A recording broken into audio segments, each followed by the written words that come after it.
CSASO course in Saudi Arabia, and it's our pleasure to welcome a very distinctive speakers today and to share with you this talk. We will talk about the current management in AMD.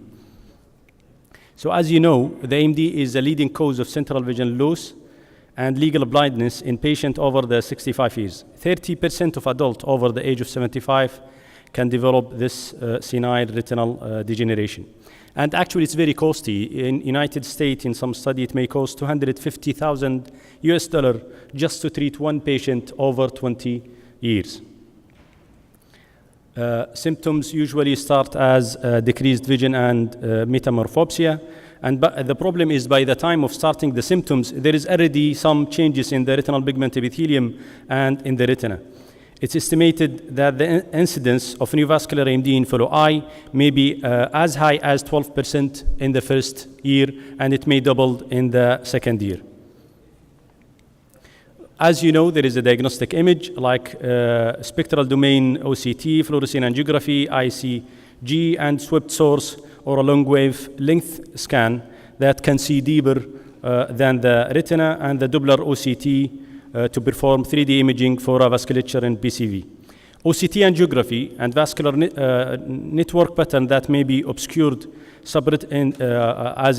the subretinal hemorrhage and can be unable to detect it by conventional fluorescein angiography. The OCT angiography can detect that. And finally, the adaptive optics, which give you an image look like a histological image from a precision point of view. Amsler grid, as you know, those paper we give it to the patient is for follow-up, and nowadays digital monitoring can replace those type of modality.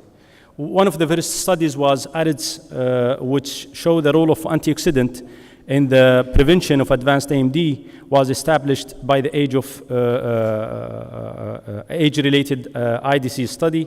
Then ARIDS-2 came to show that the lutein and xanthine lower the progression of the AMD by 20%. Then the recommended dosage of the vitamin supplement consists of 500 milligram of vitamin C, 400 international unit of vitamin E, 10 milligram of lutein, 2 milligram of zeaxanthin, and 80 milligram of zinc, 2 milligram of copper by the ARIDS-2. ARIDS-2 and ARIDS-1 and Blue Mountain eye study, those three studies show actually two things, which is the importance of the dietary and the stop smoking as a way to influence the progression of the AMD. In the future, we may get genetic testing just to give you a recommendation about the vital supplementation. We will see that maybe in the future. Verteporfin in photodynamic therapy, which is treatment of AMD with photodynamic therapy study, assessed the safety and efficacy of BDT in patients with a classic and subfoveal CNV. And we talk really about the classic and subfoveal in those type of management. So predominantly the classic CNV lesion and not with minimally classic lesion that could be treated by this type. The problem is it has a lower efficacy in improving the BCVA. So if you compare it to the anti-VEGF. Laptop study and Everest study also is one of the famous study in those way of management. And there was a study, it's named Anchor and Marina, which were landmark studies that proved the efficacy of ranibizumab per month regimen. So Anchor and Marina proved the efficacy of those treatment, which is the anti-VEGF, ranibizumab per month. Then another study came after just to extend the way of the treatment, either to decrease the visit to the clinic or to decrease the cost of the treatment. Horizon, Sustain, and Sailor, we will talk about it also. We do just a review, fast review of the study that go through the time, just to give a fast idea how is the science and the information become built up. The EXCITE study, which is showing higher PCVA gain in monthly dosing arm compared with a quarterly treatment arm of ranibizumab. So actually, you will see that giving the treatment monthly has more visual acuity result than just PRN or extended treatment. The Pronoto study, patient received monthly ranibizumab, 0.5 milligram injection for 3 months, followed by PRN dosing, and required an average of 5.6 injection during the first year. Sailor study, 3 initial monthly doses followed by PRN dosing. At 3-month follow-up appointment result, the result is echoing actually the Bayer's result, which is Bayer study for quarterly visit, and are considered inferior to the study involving more frequent dosing. So as general, more frequent dosing has more visual acuity, but we will see later on a study that proved that even PRN have more or less the same result. Horizon study, which is an extension trial for the patient to complete 2 years of Anchor and Marina, which show that the treatment were PRN and no more frequent than monthly, with a required visit at least every 3 months. Sustained study, it showed that treatment over 12 months after a required set of 3-month injections, which is the induction dose, was used in this type of study. BCVA increase was greatest at the 3 months, then declined slightly at 12 months. And this is the importance of this study. Actually, it's validate the outcomes of a PRN dosing of anti-VEGF in AMD. So it's validate the way of treating the patient when it's needed only. As a note, you see that from a review of the study, less frequent dosing trend toward worsening of the outcomes. I'm talking about the BCVA. Frequent dosing, it may give you a good BCVA, but actually it may push you for the geographic atrophy, but this is need to be proved by further study also. Comparison of the bevacizumab with ranibizumab, there is a lot of study showing the validity also of the bevacizumab, like the CAT study, EVAN study, which is done in Europe, and MANTA, which is the multicenter anti-VEGF trial in Austria, and GIFAL, Groupe d'évaluation français Avastin versus Lucentis. All of those type of study prove the efficacy of bevacizumab comparing to ranibizumab. LUCA trial, which is the Lucentis compared to Avastin study, a treat and extend strategy comparison. So the importance of this type of study, LUCA study, is it's validate the way of the most ophthalmologist is treating. Like treat and extend around 70 or 65% of the patient in United States use this regimen to treat the patient. 53 or more or less internationally use this type. So this is the study which prove the validity of treat and extend strategy. And it's not only for decreasing the cost of the treatment, it's also for decreasing the visit for the patient. Generally, as a review, you will see that for the first year, you will need more or less 5.6 to 6 injections, and maybe within 2 years, he will need like from 8 to 10.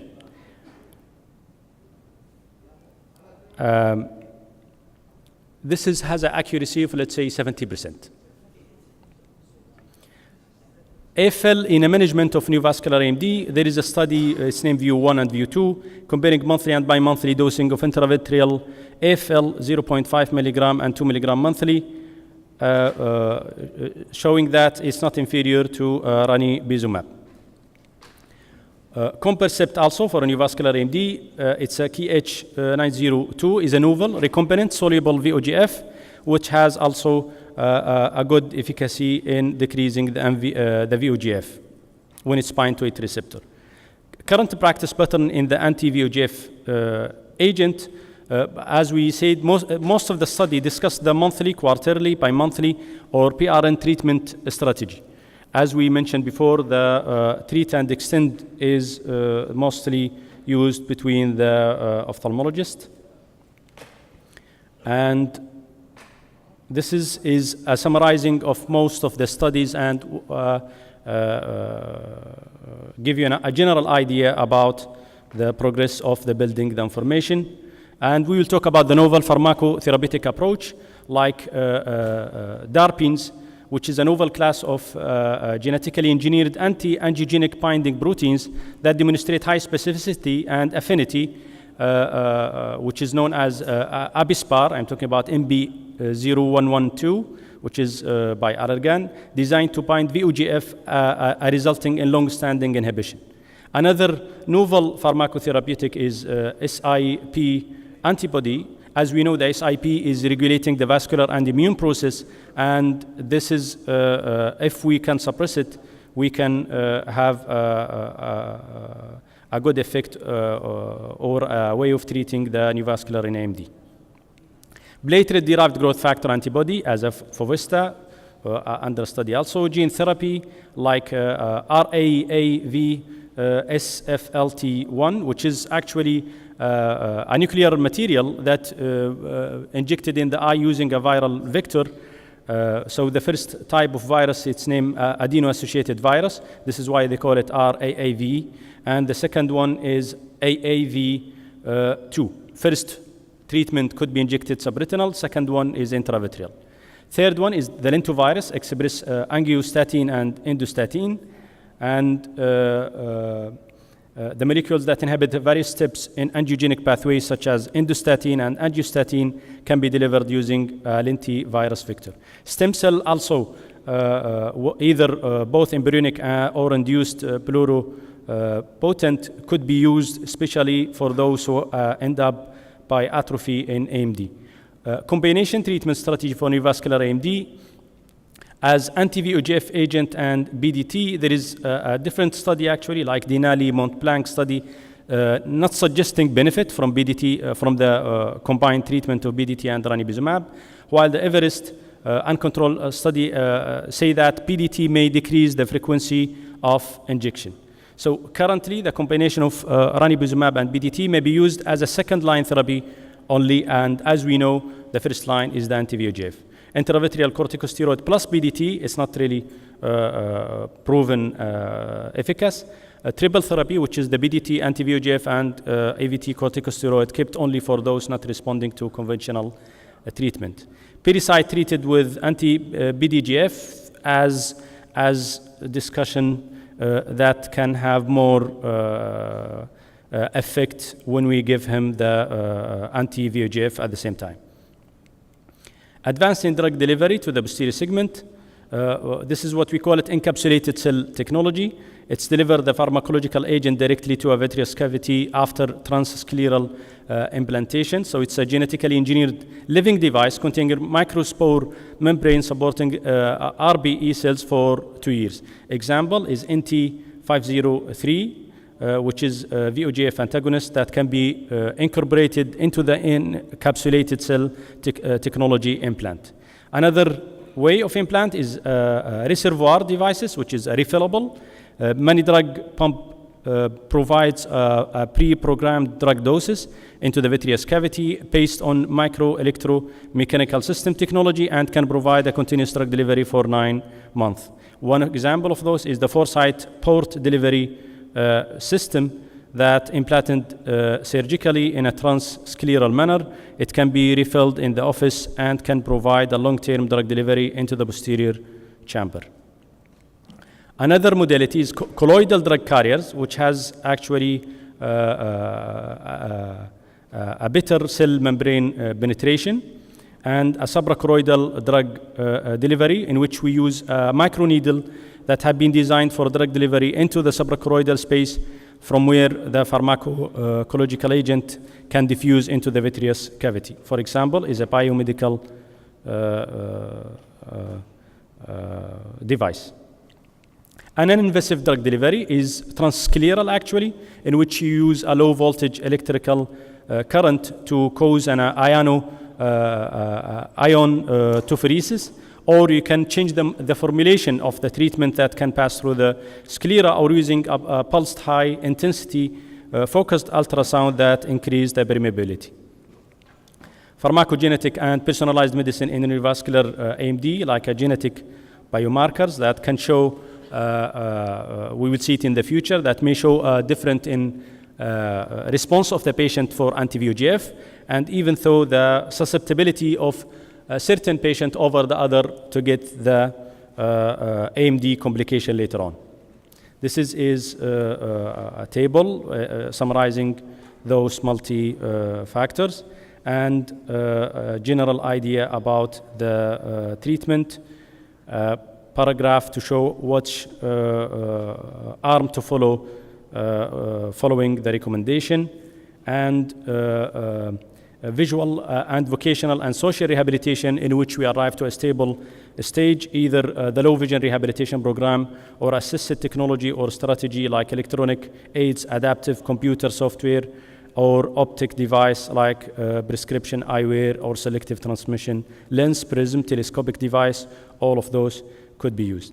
So as a conclusion, most of the clinical trials performed in patients with neovascular AMD do not provide a clear guideline for management of all patients encountered in clinical practice. And from clinical point of view, we see a lot of difference between the response between patients. Anti-VEGF agent form actually the first line therapy as a treatment of neovascular AMD. However, the recognition of suboptimal response in a significant proportion of the patient and awareness of a large burden of current treatments have led to introduction of several promising therapeutic strategy or a modality of treatment.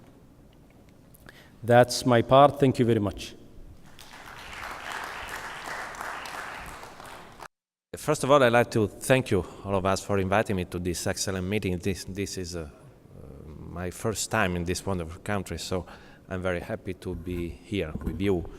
And I congratulate Dr. Al-Khatami for this very comprehensive lecture, including all the management of AMD. And I'm going to talk about the long-term effect of anti-VEGF in neovascular AMD. As you can see, AMD, neovascular AMD especially, is still one of the most important causes of blindness and visual impairment in many countries, including Europe. And here you can see the evolution of the treatment over the past 30 years. And it's clear that anti-VEGF was introduced in 2005 with many studies involving AMD, diabetes, retinopathies, BRVO, and many other disorders.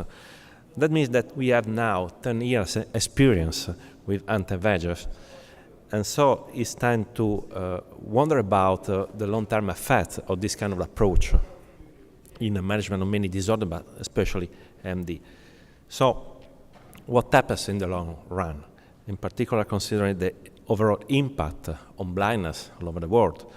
And is visual acuity sustained, or the follow-up? What about the treatment? Can we reduce the number of treatments? And what about the safety? Well, starting with the first point, which is the impact on blindness. This was the first study showing that the legal blindness in Denmark fell down, reduced by the half, after the introduction of anti-VEGF treatment. Thank you. And this was another recent study.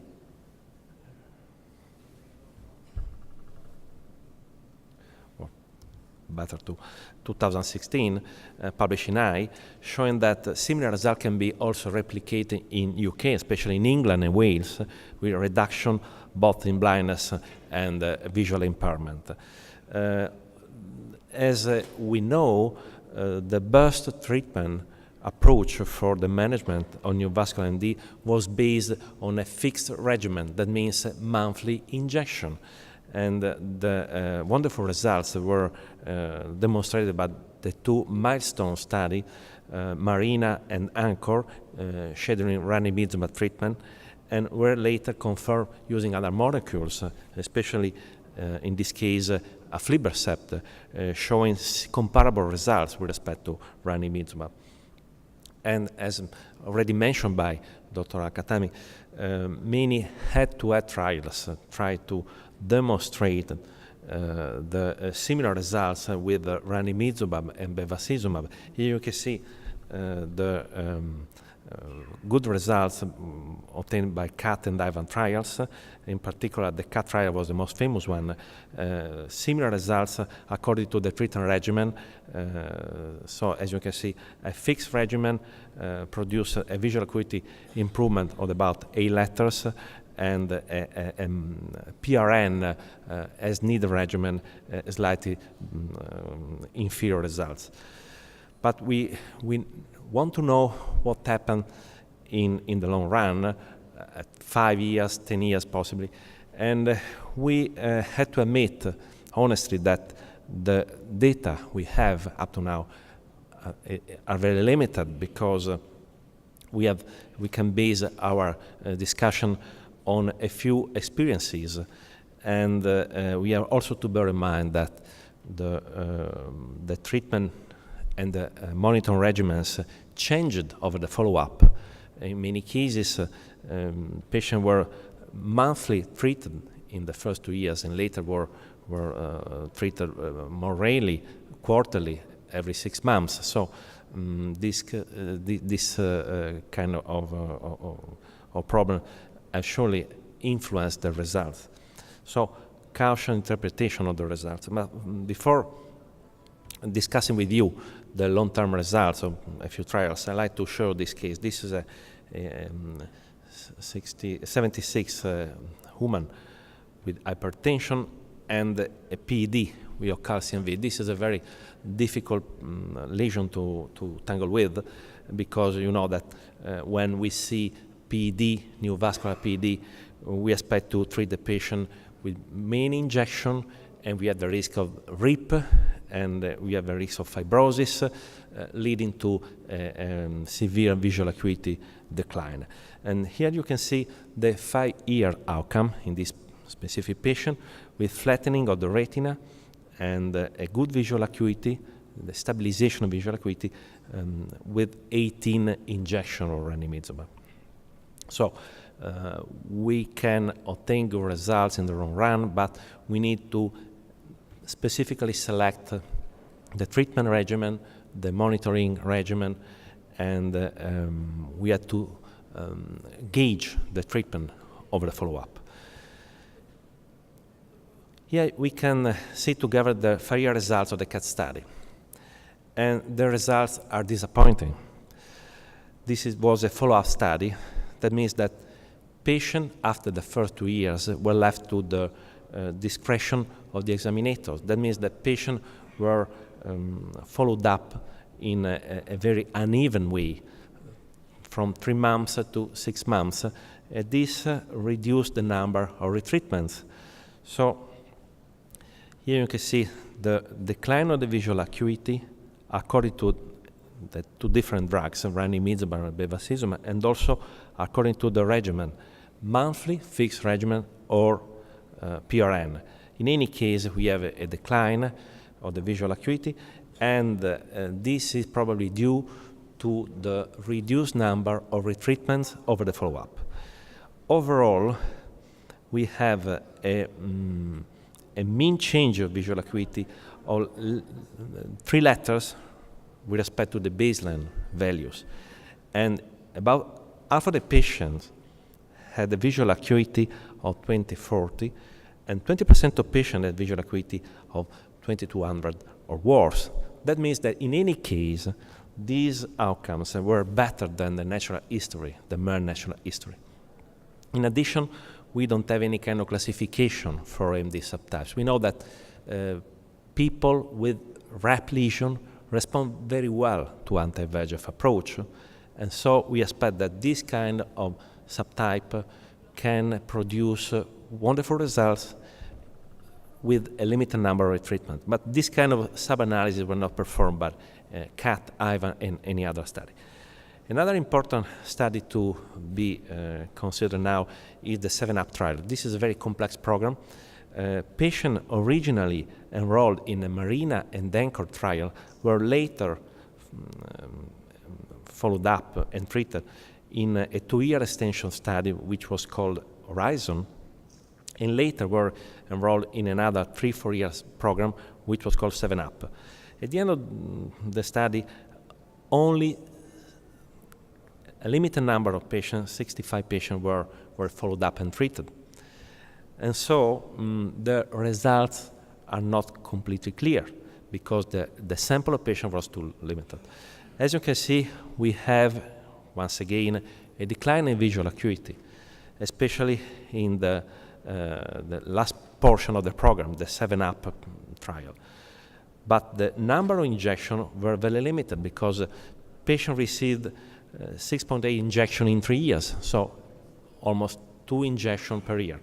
This is a very low rate, and this probably is the reason why the patient had this kind of visual acuity deterioration. A different study was this independent trial performed by Australian colleagues, 5 retinal blindness study group, enrolling more than 1,000 patients with a mean follow-up of 4.5 years.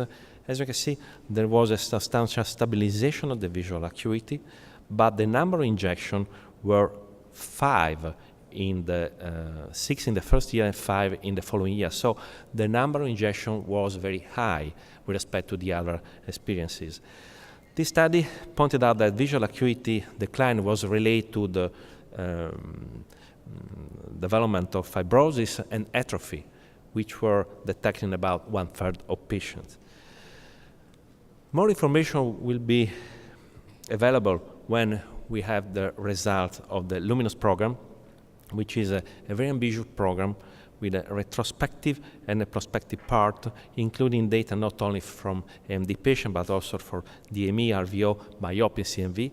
Overall, this program will collect data from 400 centers from about 30 countries to obtain visual acuity outcomes from 20,000 patients.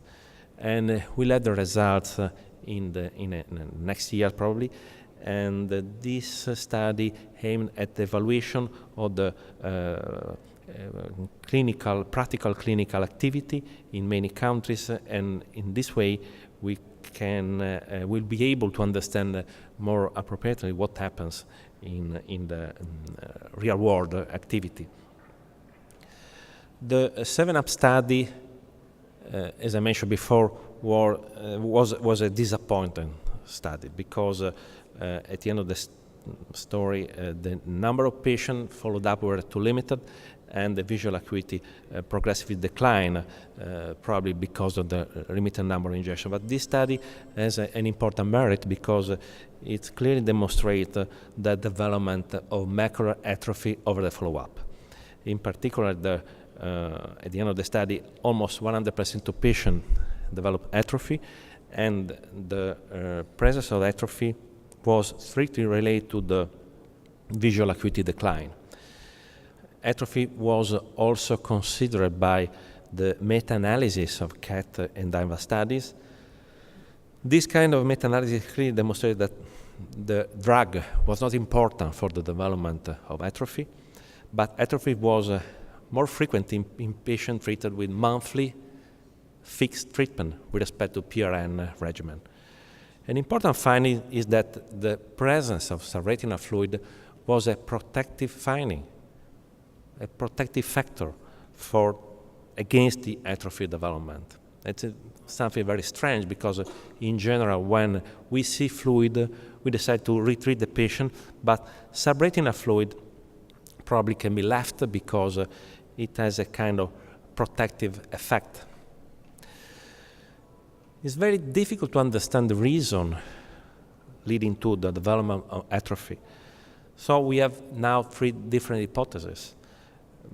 Atrophy can be simply a sign of the natural history of AMD, or atrophy can be related to the specific characteristics of CMV in AMD. We know that when we see large hemorrhage in the macular area, well, we'll see also atrophy in the long run. The third hypothesis is that atrophy is strictly related to the treatment, so is dependent on the anti-VEGF activity. in an attempt to counteract the potential effect, the negative potential effect of atrophy, we are trying to find some kind of solution. And one possible solution is related to these molecules, the platelet-derived growth factor. We know that when we have the development of neovascularization, we have also a rise in the PDGF levels. PDGF is important because it recruits pericytes which cover the new vessel, reducing the activity of the anti-VEGF molecule. So if we have some antibodies against PDGF, we can get an activity against the PDGF, against the pericyte recruitment, and in this way the anti-VEGF can have a more powerful effect on the neovascularization. And the FOVISTA trial, which was a phase 2 trial, produced good results in this sense because about more than 400 patients were randomized either to Lucentis monotherapy or FOVISTA, and the initial results turned out to be very good because patients receiving the combined therapy with Lucentis and FOVISTA gained more letter than the monotherapy with ranibizumab. Unfortunately, this positive outcome was not confirmed in the long run because visual acuity turned out to be very similar in two subgroups. But we don't have still information, we don't have information yet, about the development of atrophy and fibrosis, and this can be very useful because when the complete result will be published, we hope to have some good news for us in terms of reduction of fibrosis and atrophy. In conclusion, anti-VEGF therapy, anti-VEGF approach is no doubt the first-line therapy for neovascular AMD, and overall we can get positive results in spite of the development of atrophy and fibrosis. But we need to go on in order to improve the patient selection, in order to define the most appropriate treatment regimen, and also to counteract the effect of subretinal fibrosis and atrophy. Thank you so much. Good morning, everybody. I'm very pleased to be with you today and to meet again with this city where I was a few years ago, teaching and participating to courses in Riyadh and in Jeddah. I'm very pleased to see this kind of cooperation between Europe and Saudi and all your group, and I will be very pleased to have your visit in Paris in our meetings anytime, any day. It's always a pleasure to cooperate and to exchange with all of you. Well, today we'll try to speak about OCT angiography for treatment decision in AMD and try to analyze if we could have some CNV activity criteria and make some confrontation with the conventional multimodal imaging. Here are my disclosures. Well, during more than 1 century, the ophthalmologists have had only these superb images of the atlas and first drawings of the fundus. And then during the last 50 years, fluorescein angiography has been the gold standard to analyze the retinal capillary bed. And during the last 50 years, fluorescein angiography has been the gold standard to analyze this retinal capillary bed. And during 20 years, OCT has been developing very rapidly to give us some criteria about activity criteria and other outer retinal layer changes. But at least from 2 years, a recent new imaging in OCT obtained simultaneously with the standard OCT brought additional information useful for the treatment. This is OCT angiography. And this is a huge progress with very striking images, but that they need specific analysis. This new imaging, allowing a specific visualization in 3 dimensions of retinal and choroidal vascularization, was used in our experience with the prototype of Spectralis HRA OCT. It is based on a new concept with very fast succession of images. The only moving structures are the blood cells inside the vessels. And the angio-OCT gives evidence of blood flow converted into an intensity signal, allowing the visibility of the vascular bed without dye injection. The amplitude decorrelation signal obtained with consecutive base scan determines a contrast between static and non-static structures.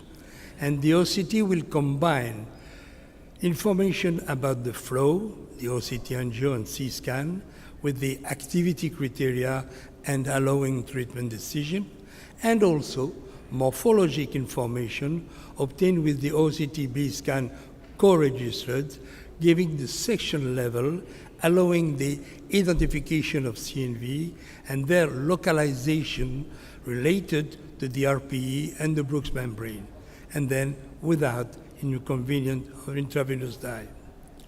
The automated segmentation will frequently help for the detection, but the manual segmentation will be more precise, step by step, aligned to RPE profile, beginning above RPE, progressing every 30 microns, and finally toward choroidal scleral interface.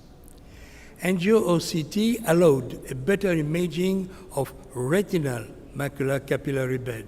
And you can see here the different B-scan section and the comparison with the structural B-scan that allows more precise analysis of the retinal layers.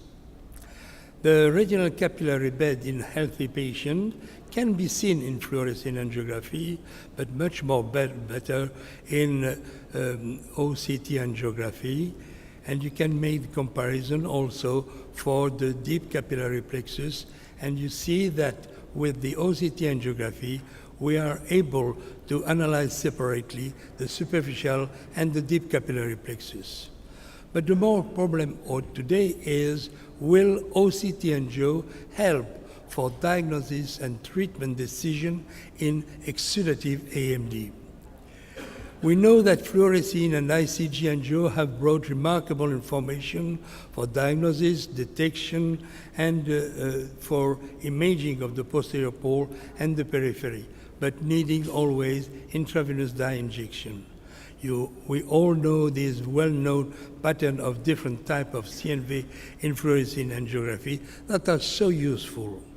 But OCT angiography may become as efficient as fluorescein or ICG angiography for the diagnosis, for detection of CNV, for the activity of CNV, not only active or quiescent lesion, but also still or partially active, early or late recurrences, extensive or peripheral recurrences. The purpose of our study was to compare OCT angiography with conventional multimodal imaging in patients with exudative AMD. We have 80 eyes diagnosed with different types of CNV, and we compare data from traditional multimodal imaging to OCT angiography data. And we use the ART mode and the eye tracking system of the HRA machine.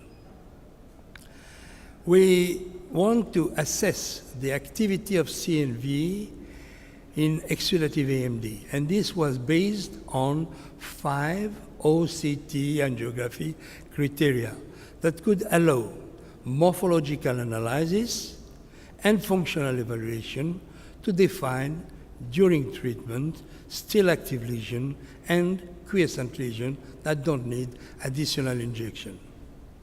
The main activity criteria selected were the shape, the branching pattern, the anastomosis and loops, the vessels termini, and the presence of a perilesional hypointense halo. This has been published in a paper in Retinal with those drawings making easy recognition of these different criteria of activity.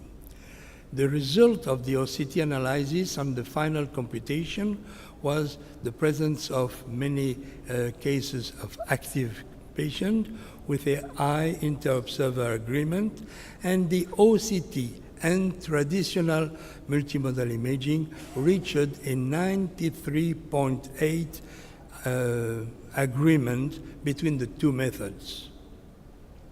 Let us see exactly what are all these criteria. The first one is the shape.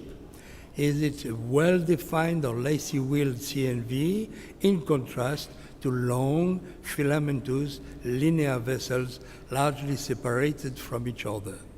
The second criteria is the branching pattern, probably one of the most important, which in the case of active, numerous tiny vessels versus large and rare trunks separated by dark areas. The third criteria is the presence of multiple anastomosis and loops in active cases, and the absence of this anastomosis and loops in quiescent cases after treatment.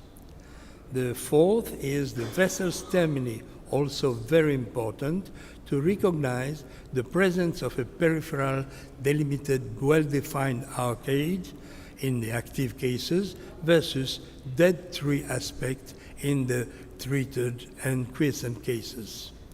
And finally, the presence of hypointense halo, which is present in active, but sometimes difficult to recognize because of good segmentation. It must be only visible at the level of the deep, very near from the choriocapillary. The diagnosis may also be quantitative, and we can compare the reduced visibility of tiny branching vessels, loops and anastomosis, and the red area diameter lesions. And more recently, we have developed some quantitative assessments, mainly for retinal vessels, but also developing for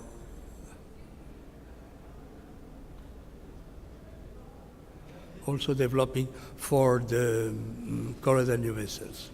Let us see now some examples of comparing conventional imaging versus OCT angiography, in this case of CNV type 1 subepithelial. And you can see in the early phase of the fluorescein angiography some leakage, moderate leakage, and very difficult to analyze in this fibrovascular PED if the lesion is active or not. If we consider the OCT angiography, we will see inside the PED the entire CNV mature, tortuous, with tiny vessels and anastomose marked by the green arrow, two different sections of the same lesion. If we see at the RPE back surface, we will have the initial visualization of the CNV, and below the RPE, we'll have the hyperintense diffuse signal due to the blood in choroidal vessels.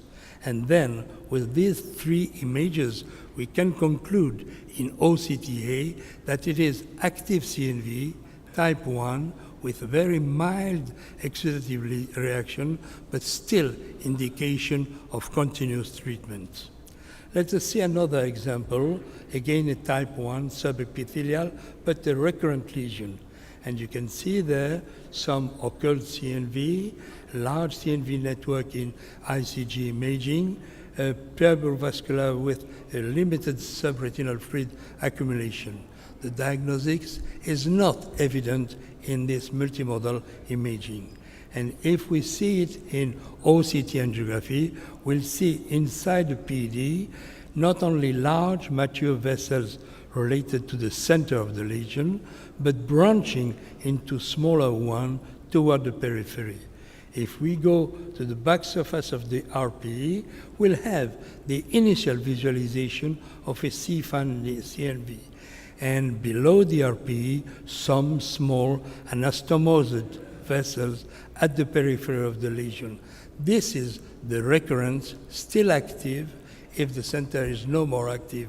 And this is why we have still some limited fluid accumulation and the need for retreatment to stop this early recurrence at the periphery of the lesion.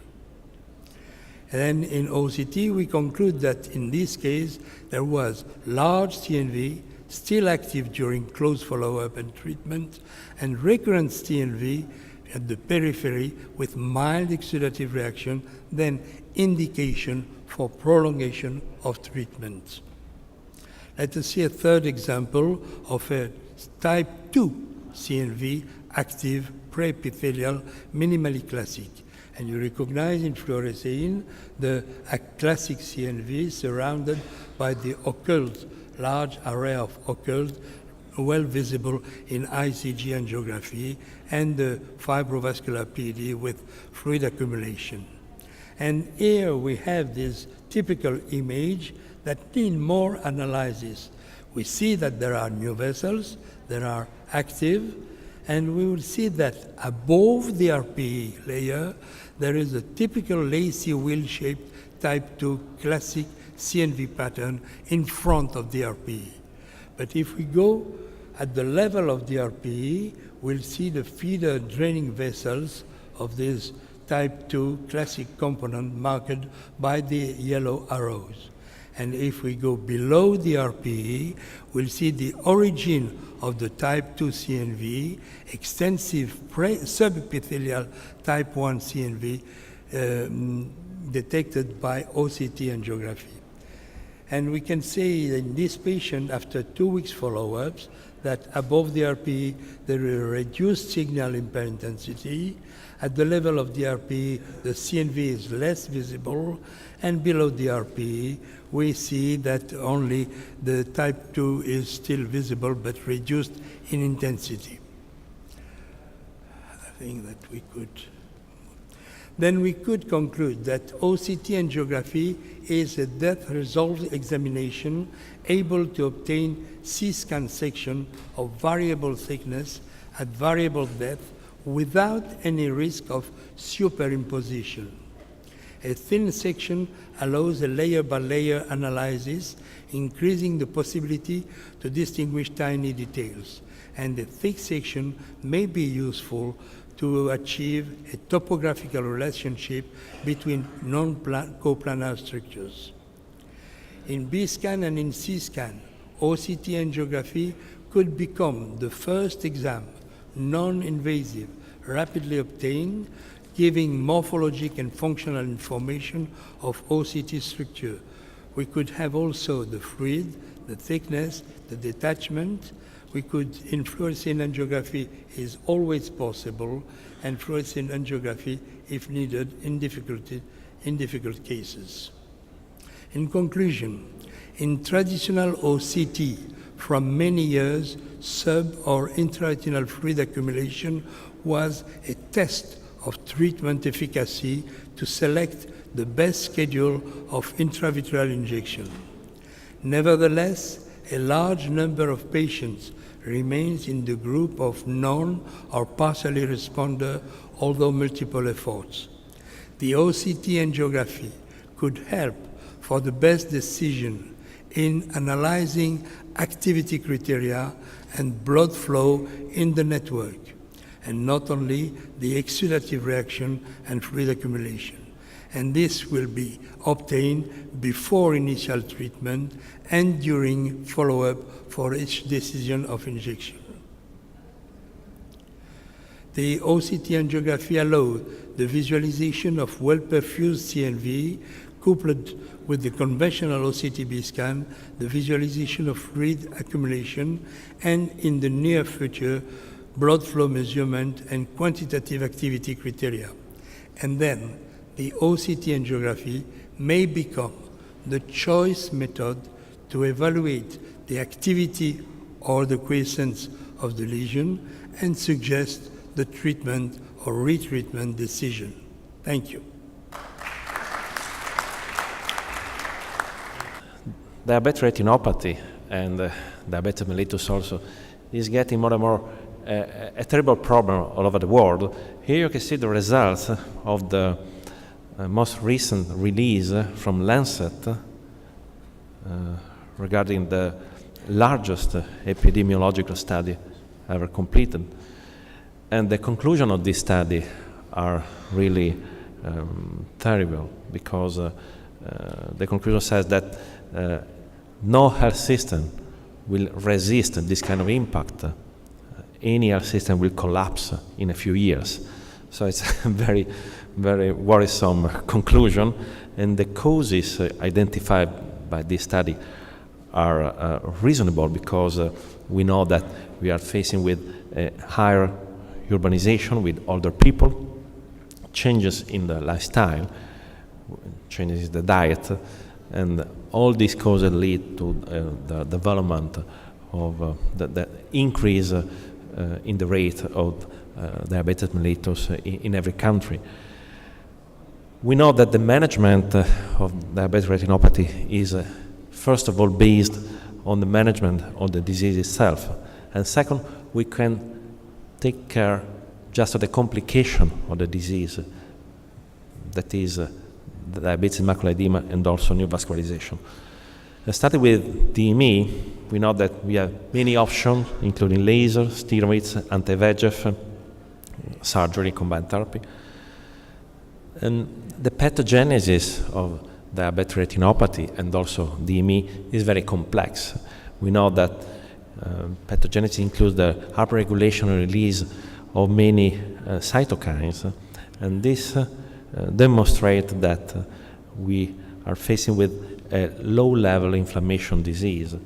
For this reason, steroids can be very useful in the management of diabetic macular edema, because we can reduce the inflammatory response and also improve the permeability of the barrier, reducing in this way the development of fluid accumulation, what we call diabetic macular edema. We have basically three different steroids, triamcinolone, dexamethasone, and fluocinolone, and the most used up to now are Ozurdex and Iluvien. Here you can see the results of the MID study, scheduling dexamethasone implant, and it was a 3-year follow-up study, and the results were particularly good because patients under Ozurdex had a positive outcome, with more than 20% of patients achieving a 3-line gain with respect to 12% in the sham-treated group. We know also that we have important side effects, because about 2/3 of patients underwent cataract surgery, and IOP elevation could be registered in about 1/3 of patients, even though the glaucoma surgery was very limited. The other option is fluocinolone implant, and here you can see the results and the design of the FAME study. Once again, the results were good, because about 1/3 of patients obtained a visual acuity improvement, and the macular thickness reduced over the follow-up. This approach turned out particularly useful in patients with chronic DME, meaning a DME lasting more than 3 years, because, as you can see, we can have a double effect, because in the full population, the visual acuity improvement was 10%, but if we consider just patients with chronic DME, the visual acuity improvement was 20%. So this can be particularly useful for long-lasting DME. On the other hand, we know that DME is strictly related to the VEGF levels in the ocular fluids, especially in the aqueous, and also the severity of the diabetic retinopathy is related to the level of VEGF. For this reason, the anti-VEGF approach is particularly beneficial and also studied. All the most important 4 anti-VEGF molecules were were used in the management of DME with good results, but I'd like you to focus on the results of the most recent trial by the RCR-NET, the Protocol T, which tried to compare aflibercept, ranibizumab, and bevacizumab. And here you can see the 2-year results. In particular, we didn't find any difference comparing aflibercept and ranibizumab in the 2-year follow-up examination, even though some difference were registered not favoring bevacizumab. As you can see, the number of letters are the difference in the number is very limited, but this is statistically significant.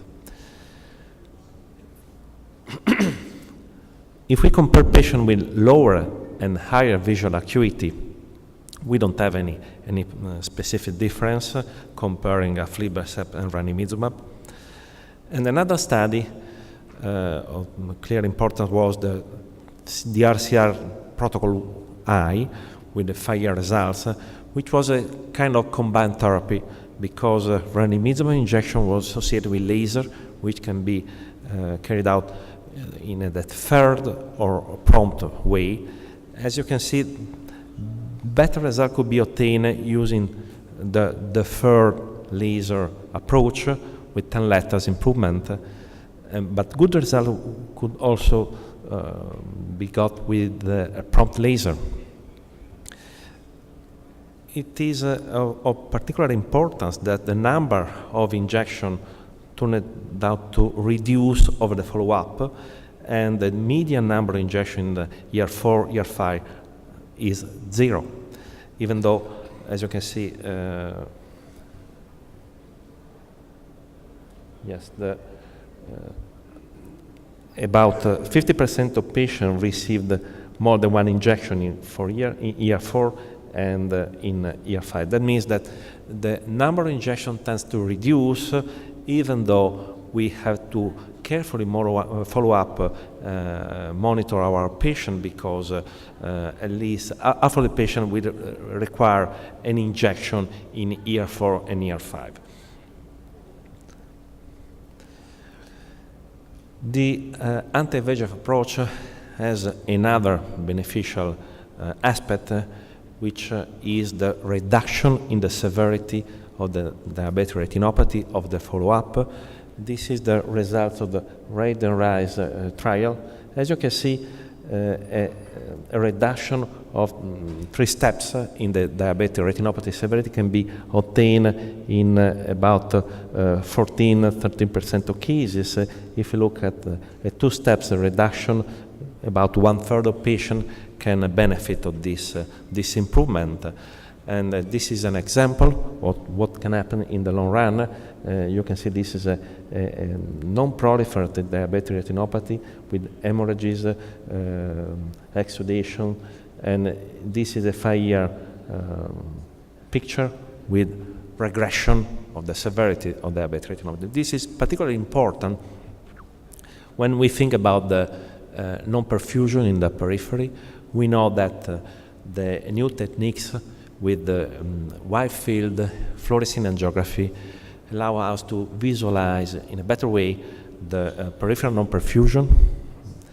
And so there's also a possible association between peripheral non-perfusion and development of diabetic macular edema, so that many authors suggest that a laser treatment of the periphery can be beneficial for the management of DME.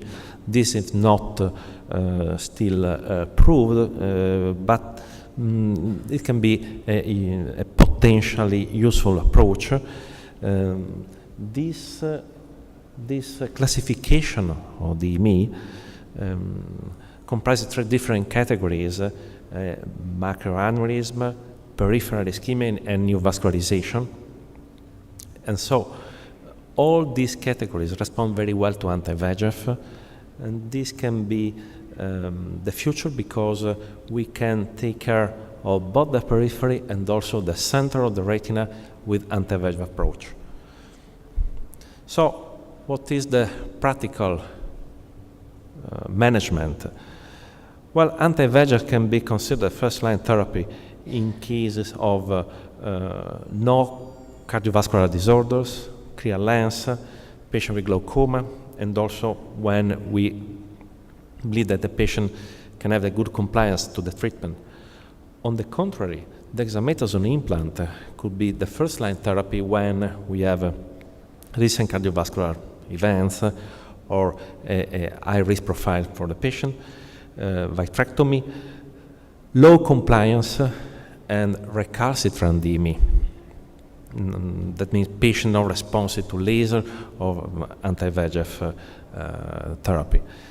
In addition, dexamethasone can be considered also for patients already operated for cataract with pseudophakic patient. Fluocinolone can be a second-line therapy when we have a patient with long-standing DME, insufficient response to previous approaches, and also problem with compliance, because one injection can last 3 years. The other part of our discussion is referred to the management of proliferative diabetic retinopathy. And we know that traditionally we use laser to control the neovascular activity in the anterior and posterior segment of the eye.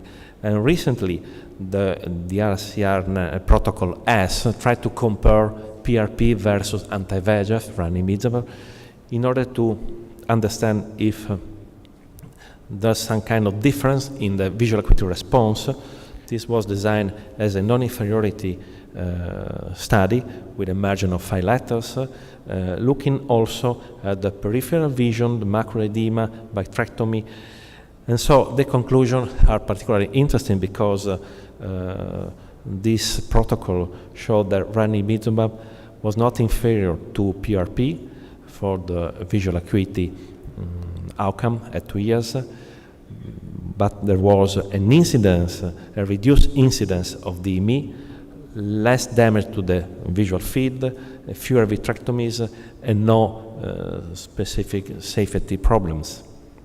Here you can see the number of injections in the ranibizumab group, with 14 injections in the second year in patients with a baseline DME, but less injection, 10 in patients without DME. So this is not a huge number of injections over 2 years, and you can control both DME and also the neovascularization. And here you can see the visual acuity outcome. At the end of the follow-up, the difference is about 2 letters, but over the follow-up, the difference was even greater, reaching 5 letters. But the most important finding is the sparing of the visual field. You know that when we perform PRP, automatically the patient, almost automatically, loses the driving license.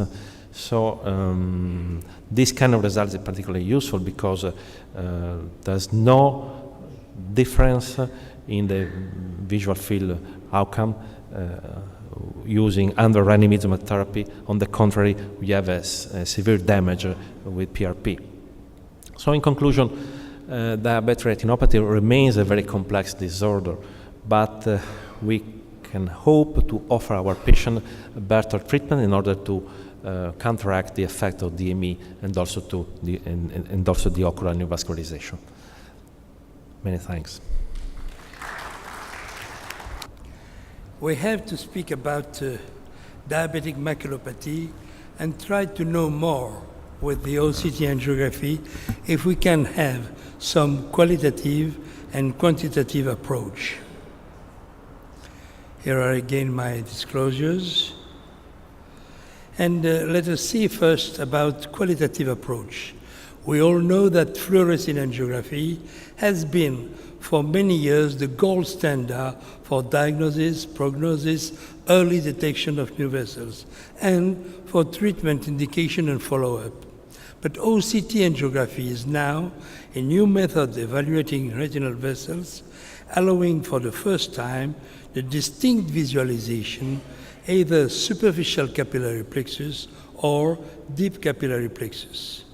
The objective of our study was to achieve this qualitative approach and then a quantitative follow-up, fully automatized, of the foveal microvascularization during diabetic maculopathy.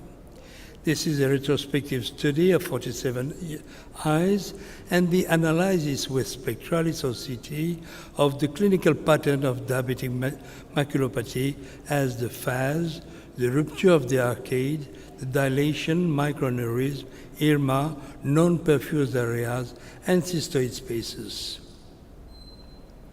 First, the diabetic maculopathy, and we can see that OCT angio could help analysis of both superficial and deep capillary plexus, and comparing this conventional imaging versus OCT. In the superficial capillary plexus, we will see the disruption of the perifoveal capillary arcade. We'll see also the non-perfused grayish areas and the vascular abnormalities and shunt marked by the red arrows. And in the deep capillary plexus, we'll see the reduced vascular density, the dilated vessels, and the intraretinal exudation and the cystoid spaces marked by the yellow arrows or deep dark lesion. OCT angiography will show, as in fluorescein angiography, a clear visualization of intraretinal vascular abnormalities and intraretinal new vessels. And we can see that we could have the identification of the exact localization of these IRMA and new vessels, the visualization of the macular and extramacular ischemic areas, and the microaneurysm as saccular or fusiform structure on OCT angiography, here marked with the green arrows. We could see also in the mid-periphery the morphology of retinal vascularization without the fluorescein angiography leakage effect and give us a potential evaluation of laser treatment efficacy. We could also analyze the vitreoretinal new vessels and have the identification of this neovascularization, have also in the C-scan the anatomical topographical relationship with ischemic areas, here marked with red arrows, and the rapid diagnosis confirmation by cross-sectional analysis, as you can see with the yellow arrow. Let us see diabetic macular edema. We could have, at the level of the superficial capillary plexus, the eye point dense intraretinal spaces that are roundish areas without any decorrelation signal, and different aspects due to the localization at the level of the superficial or here the deep capillary plexus. And we could see that all of these are different localization due to localization at the level of the SCP of DCP in the B scan. And we could have also another very special aspect of the macular edema, which is this grayish areas or grayish intraretinal spaces that have weak decorrelation signal, here marked with the dashed red line, mainly due to Brownian motors of the molecule inside the cystoid spaces. And we can see these greenish intraretinal spaces with weak decorrelation in the OCT angiography B scan, and also the difference with the OCT B scan in structural OCT examination. We could also have some focal hyper-intense clumps. These are structures with a high decorrelation signal as marked here in the green square, generally due to hard exudates.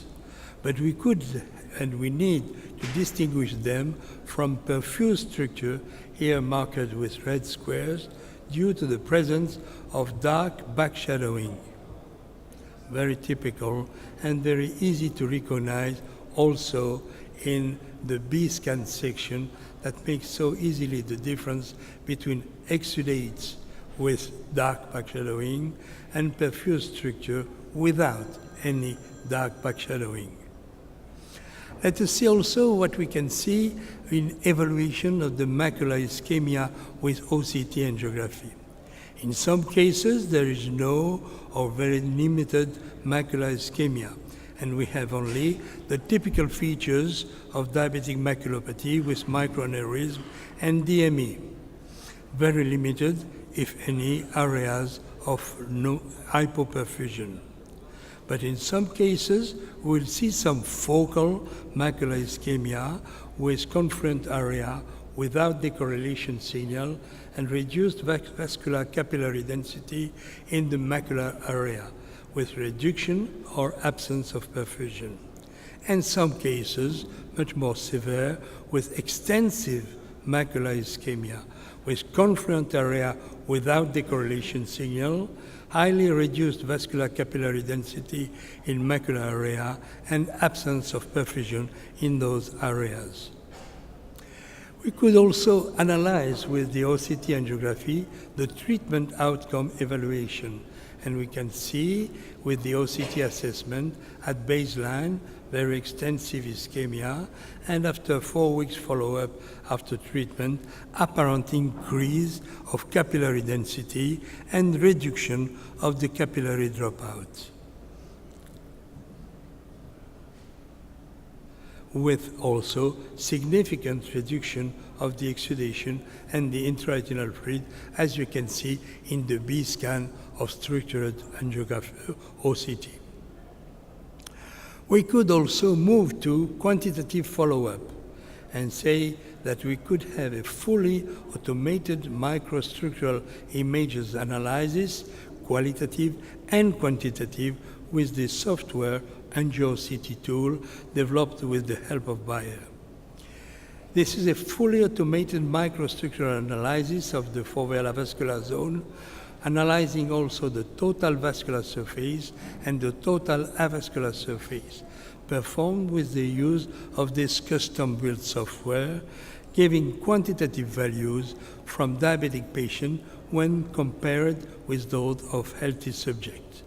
In healthy subjects, the AngioCT tool is a fully automated software which provides a detailed and reliable analysis of vascular metrics, determining the size, perimeter, axis, orientation, and the total vascular surface of the entire scanned area, and exact outlining of the vessels considering not only direction but also thickness, dilation.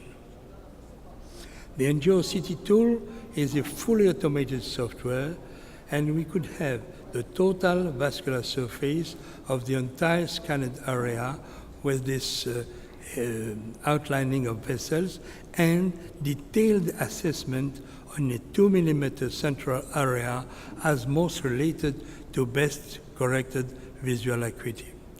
We could so obtain a quantitative analysis of the superficial capillary plexus and of the deep capillary plexus, and you can see that the differences are not so excessive, but clearly different.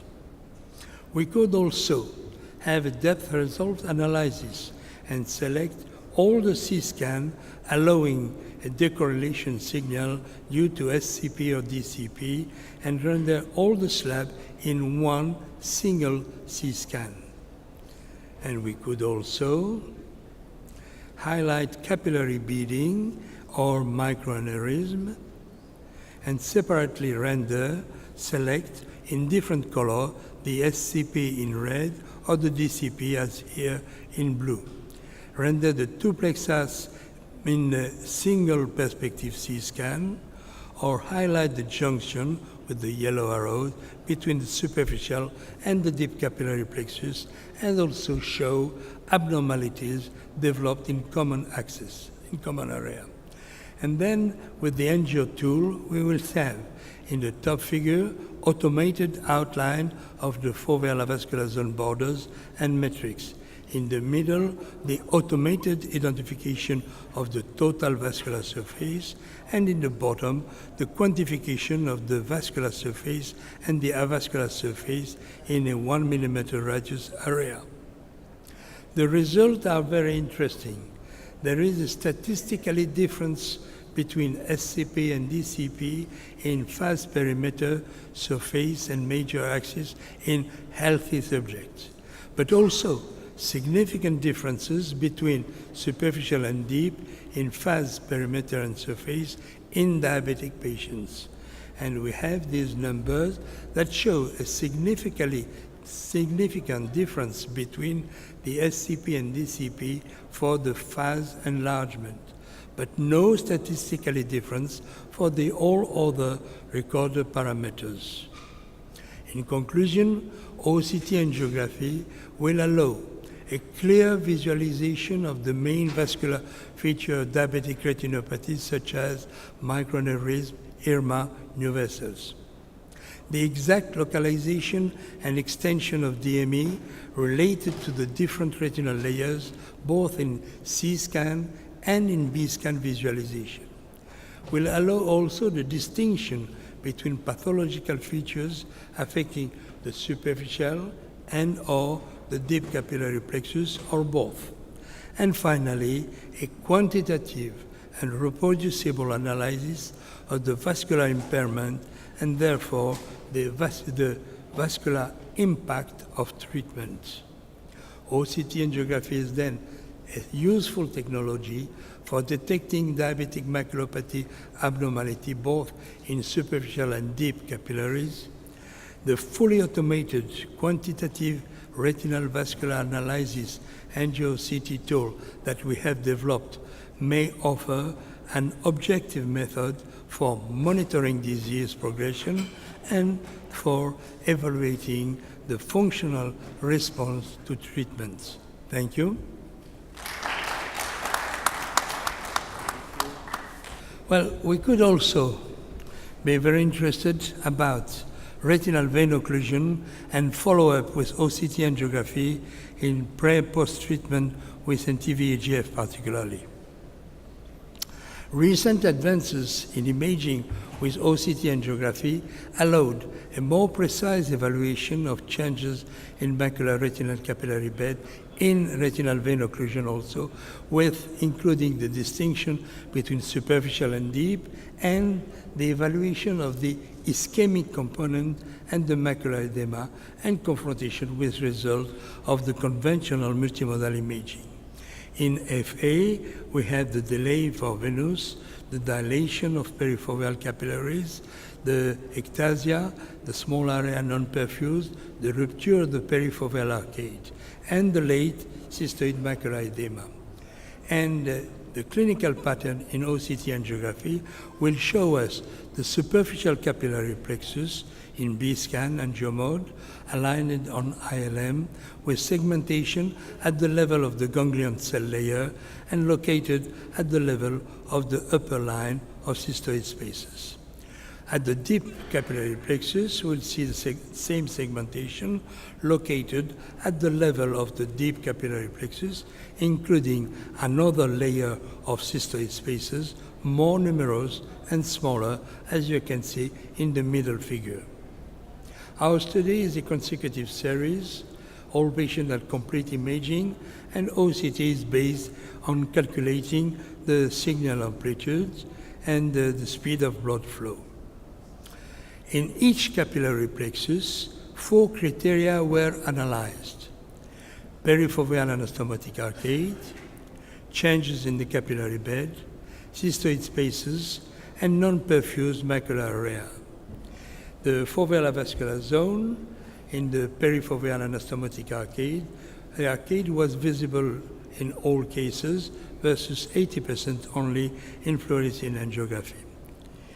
We could also analyze the enlargement of the phase with rupture of the arcade and the presence of non- or hypoperfused area with this kind of hypo signal, which is grayish and not black. The microaneurysms are not always visible as the flow is turbulent or too slow, and may also be in different segmentation plans. We can also observe a moderate ischemia with hypoperfused area that are grayish, hyposignal, more visible in OCT angiography than in FA, and more frequent in the deep capillary plexus than in the superficial capillary plexus. We could have some cases with severe ischemia with grayish non-perfused areas, more visible again in OCT angiography, and correlated with the peripheral ischemia visible with fluorescein angiography, which is always very useful in diabetic patients. We can analyze the cystoid spaces that are deeply black without any signal, largely visible in OCT angiography, more small and numerous in the deep capillary than in the superficial capillary, associated with capillary disorganization, disruption, and scarcity. The cystoid spaces can be more visible with manual segmentation that is more precise. They are deeply black, without any signal, and with a capillary network disorganization, as always in diabetic maculopathy. We could also, in some cases, observe severe ischemic component associated to DME. And this is probably the most important thing that we achieve with the OCT angiography, is to observe this ischemic component. We all know that after treatment of macular edema in diabetic patients, the results in visual acuity are not always the same. And this is due to the severity of the ischemic component association. When there is a large ischemic component, the vision, even if the retina is flattened and the cyst disappears, the vision will not become quite normal, as you can see here. We may observe not only diffuse macular edema, but also associated extensive peripheral ischemia that need laser treatment, as shown here in this fluorescein angiography. The efficacy of DME has been shown in multiple clinical trials that have been so nicely presented by our friend Maurizio Parodi. And we have seen that the DSR protocol has been very nicely explained with his slides. We can see here in the follow-up with OCT angiography, pre and post-treatment with anti-VEGF, the progressive regression of non-perfused area and the normalization of the phase in the superficial capillary bed, but also more ischemic severe changes and less improvement in the deep capillary plexus. We could see also this follow-up with OCT angiography, pre and post-treatment with anti-VEGF, showing the persistent, even improvement of the lesions. And this is a very important data, that the regression of cystoid spaces, flattening the retina without improvement of visual acuity, but persistence of non-perfusion in the same location. And you can see that where the cysts were present, after regression of the cyst, the retina is still, this area is still non-perfused. And the recurrence of the cyst will be always in the same areas of non-perfused retina. Also, in conclusion, we can say that OCT angiography allows specific analysis of both macular edema and macular capillary bed architecture with more contrast, more specific segmentation, no leakage and no allergy, and the distinction between superficial and deep capillary plexus. Yes, there is still a need of analysis of a larger field and to explore the periphery, and fluorescein angiography is still compulsory to analyze completely diabetic patients. There are also still some artifacts and some problems to analyze the laser scar. but OCT angiography is now automatically quantified and useful for follow-up. Thank you. May I invite you, all of you, to participate to the next French Retina Society in January 21 in Paris. You're all welcome, all our guests. You need just to come, and you will be, and I will be so happy to welcome all of you and to show you our last example of the atlas of OCT angiography in AMD and in diabetic retinopathy in English. Thank you. To show how it's important that to get look carefully in the OCT of patients. The first patient is 50-year-old female that presented with complaint of blurry vision in her left eye for 1 month. She had similar events 1 year that improved spontaneously, and her review system showed that history of chronic sinusitis. Her examination showed that visual acuity of 20/20 in both eyes with normal intraocular pressure, and slit lamp examination of the right eye was within normal, and left eye showed that clear cornea, tear chamber was deep with 1+ cells and 1+ haze of her vitreous. Looking for her fundus photos, you might that appreciate in the left eye that there is a lot of deep RBE lesions that focus mainly in the temporal part of the macula and extending to the fluorescent angiography showed that areas clearly that like an hyperfluorescent dots involving her macula with leaking disc. So the diagnosis at that time were as it is unilateral, female, but as one of the white dot syndromes as multi-evanescent white dot syndromes. So the patient and the disease were known benign and left without any treatment. 1 month later, the patient still having deteriorations and not improving.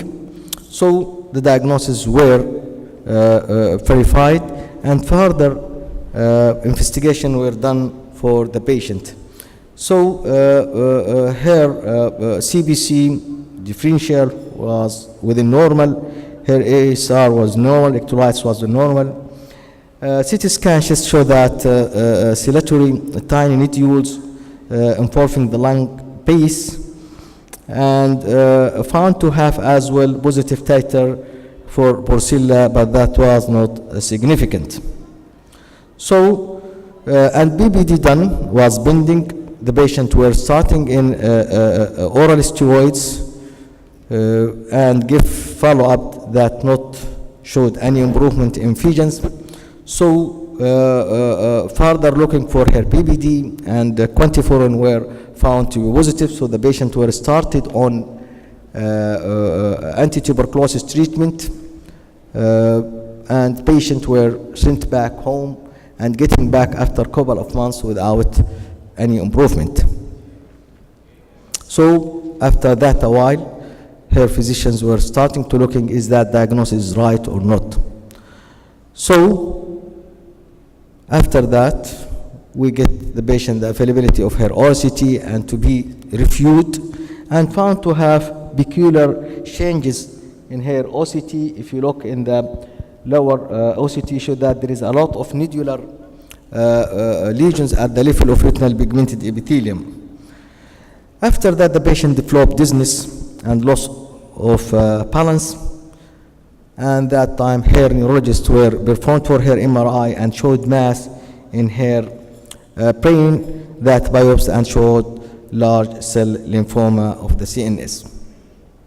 She received a couple of chemotherapies, but the patient unfortunately deteriorated and passed away. The message from this case, later on, we looked for the review for the OCT in cases of B lymphoma, and showed that this is very significant when you see this nodular hyperreflectivity lesion. You have to consider the possibility of malignancy. So masquerading is an important, but ocular imaging, it could help to list the diagnosis early and could prevent deterioration of the case and reserve the life of the patient. The second case is 29-year-old female that complained of headache for 2 months and pleurophagia associated with neck pain for 3 weeks. Her past ocular history and review of system were unremarkable. Her visual acuity is 20/30 in both eyes. Intraocular pressure was within normal, and her examination of both eyes showed that clear cornea, no KBs, anterior chamber deep, with 0.5 cells in both eyes. Her fundus examination showed these pictures with really swelling disc in both eyes with congested choroids. Her fluorescein angiography showed hot disc in both eyes, and in late phases that you could recognize there is a localized pinpoint of hyperfluorescent with little bit subretinal fluids. That patient were referred initially to the neurologist to rule out the possibility of disc swellings in both eyes, were MRI done and found that no space cubing lesions or any increase in intracranial pressure. So the patient were referred to the emergency of the eye hospital, King Khalid, and showed that the possibility of refracts were there. The patient were admitted, and regular investigation for refracts cases were done and showed no abnormalities. In addition to that, ICG done for this patient and showed that there was congested, dilated, deep choroidal blood vessels with fuzziness and no visible any possibility of choroidal granulomas. The patient OCT showed these pictures with EDI and shows how much that severe choroidal fold in both eyes, in her horizontal and vertical plan in the right eye and even though in the left eye. OCT ultrasound of both eyes showed that thick choroidal with peripheral choroidal detachment and no scleral thickening. The UBM of the hair, both eyes show that there is ciliary body detachment, and the left eye show that small cyst. So the diagnosis of this time, it was difficult to reach. Is it scleritis or atypical fake itch, or it could be possibility of posterior microphthalmos. The axial length of this patient show normal axial length. So after doing her investigation, we couldn't find the possibility of systemic disease could be associated with posterior scleritis in form of ANA and rheumatoid factors and working for connective shift disorder. So diagnosis of atypical fake itch were made in this case, and the patient were started on intravenous methylprednisone after ruling out the possibility of tuberculosis as well the syphilis. 1 month later, the patient showed really dramatic improvement in her symptoms as well in her signs, and as you see in this picture, the optic nerve swelling were decreased and her fundus regaining the normal characteristic. Autofluorescent of both eyes show that no significant changes from the normal autofluorescent, and her fluorescent were as well showed good regaining contours of both eyes with resolving of all choroidal folds. So fluorescein angiography, OCT on both eyes could be helpful in diagnosis of difficult, challenging cases, and as well helpful in following of your patient and showing their improvement, while other parameters was difficult to give you that clue.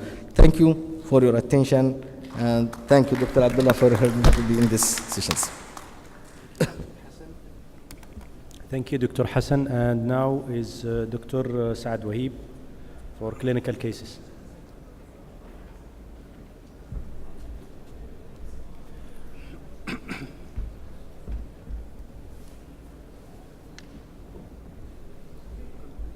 Sorry?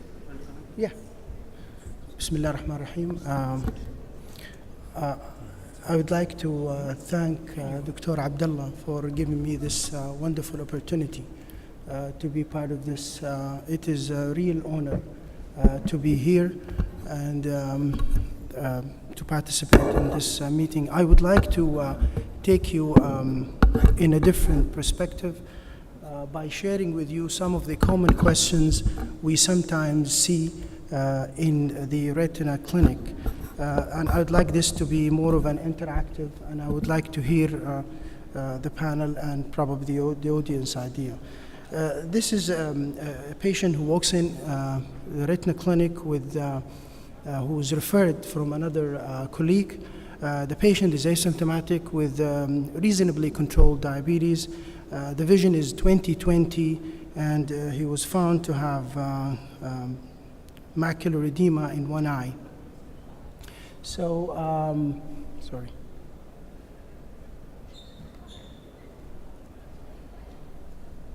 Okay.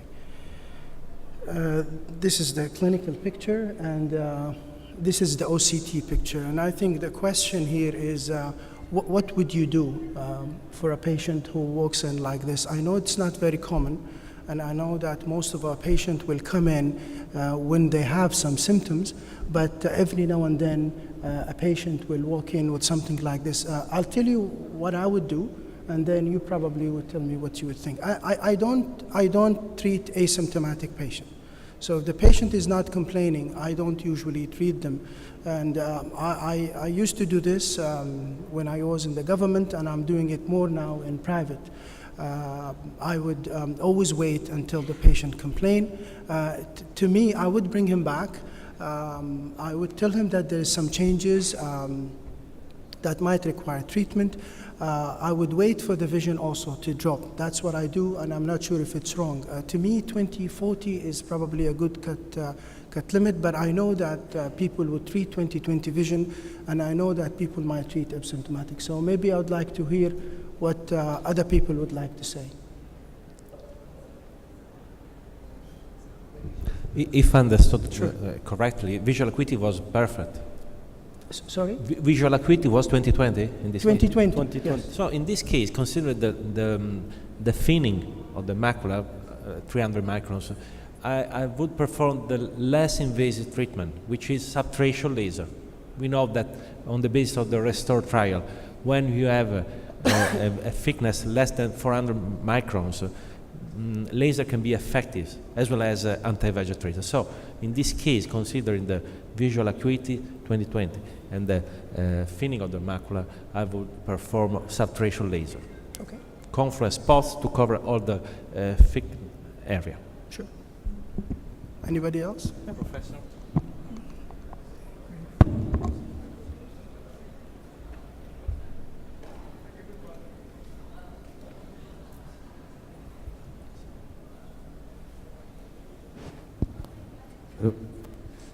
Saad, regarding, I'm going to comment on two issues. The first one regarding vision, and if the vision is good, should we treat or not? If you look at the data from the EDTRS, that shows that the main efficacy of focal laser treatment is to maintain vision. Okay. So if you start at 20/20 vision, if edema is clinically significant, you keep 20/20 vision. Voice. So if you start, the EDTRS showed that the main effect of focal laser treatment is to maintain presenting vision. So if you start with 20/20 vision, you end with 20/20 vision. If you start with 20/100 vision, you maintain 20/100 vision. Sure. So the recommendation of this old study is that even if the vision is still perfect, full 20/20, and the patient had clinically significant macular edema, you should go for treatment. Now looking at your patient, the patient had on colored fundus photo a lot of hard exudates encroaching on the fovea. And if you look at the OCT, there is edema involving the center of the macula. This is for me as an indication to treat. Sure. Here, if I'm going to treat this patient, according to our guidelines for treatment, if the edema is involving the center of the macula, we'll give anti-VEGF agents. And then I'll augment this with focal laser because you can see that the leakage is due to macular aneurysm which are outside the fovea. So I think I'll start with anti-VEGF agents. I totally agree. I think the question is, you're Let me continue, please. Sure. So my approach when I see this case in our clinic, I'll schedule the patient for anti-VEGF agents because the center of the macula is involved, and then I'll give him one session of focal laser photocoagulation. And I just wanted to say this is an asymptomatic patient. So he was discovered and he was referred to you. So the patient himself does not complain. Yani, I understand. I answer this question. I'm talking Vision from a has practical nothing point to do, of view. Vision has nothing to do for the decision to treat or not. If edema is like this and the clinically significant... Voice, please. Voice, make it closer. If edema is like this and edema is clinically significant, even the vision 20/20, you need to treat. Okay. Somebody at the back?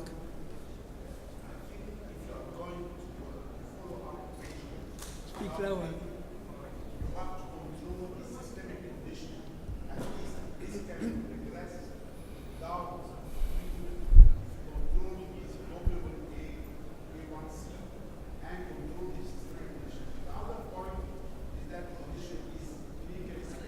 By any way, by any definition. For me, I would start treatment with systemic control of his diabetic and hypertensive conditions. So you will not treat him? I will treat him. You will treat his eye with what, anti-VEGF? Because this patient for me should be complaining, even if his vision is 6/6, but he has some problems with contrast, with metamorphopsia, due to the presence of the exudation in the center of the fovea. Sad. Well, probably it is always useful to ask to the patient a better control, a better systemic control. But we all know that diabetic patient cannot achieve easily this diabetic control. And particularly when vision is still quite normal, they will not be compliant with this systemic control. We will ask it, but this is not sufficient. And then when we see with this patient some lipids accumulation in the center of the vision, and when we see that there is fluid accumulation very near from the center, even sparing the exact center and allowing a good vision, we need to propose some treatment. And we are faced to do ideas. One is to give a laser, non-invasive laser, or to give one injection of anti-VEGF. Nowadays we can consider that there is no harmful with intravitreal injection. And in these cases, as early cases, without lesion and definitive lesion of the visual cells, this injection could flatten the retina very quickly and help the patient understand the need of systemic control. And in my idea, this is very easy to do it. When the injections are too expensive for the patient, then we will move to laser as not too heavy laser to avoid definitive scars. Thank you. Should I stop? Yeah. How much? I have one more case. Just the case. Sorry? Yes, you can do it. Okay. So, I'll go over this quickly. This was an interesting doctor who presented to us with sudden premacular hemorrhage that we only treated with anti-VEGF, and she actually resolved. But the case I'm presenting is another interesting patient with choroidal neovascular membrane who received multiple injections of anti-VEGF, and we've started with Avastin, and then we moved to Eylea. My question is, when do you stop? How long you will continue injecting these patients? If they still have some evidence of cysts on OCT, but the vision stops to improve. Now again, I am talking from a private setting. these are cash patients, so they pay every time they come. And my question is, when do you stop? Well, I think that the most devastating is the presence of intraretinal cysts and progressive development of fibrosis. Well, this is a very late case, extensive, Yes. with mixed lesion, sub and pre-RP lesion. Right.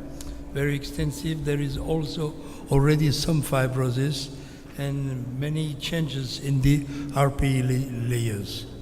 Well, I think that if you can, in these kind of cases, I will suggest at least 1 year repetitive treatment with 4 to 6 weeks interval between injections, at least first year.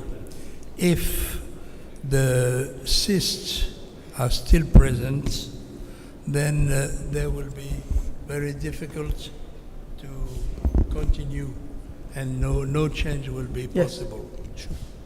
And in these cases, maybe we could remember about the laser perifoveal technique in the objective to limit the lesion and to make a circle around the lesion and stop the extension and allow some visibility in the periphery.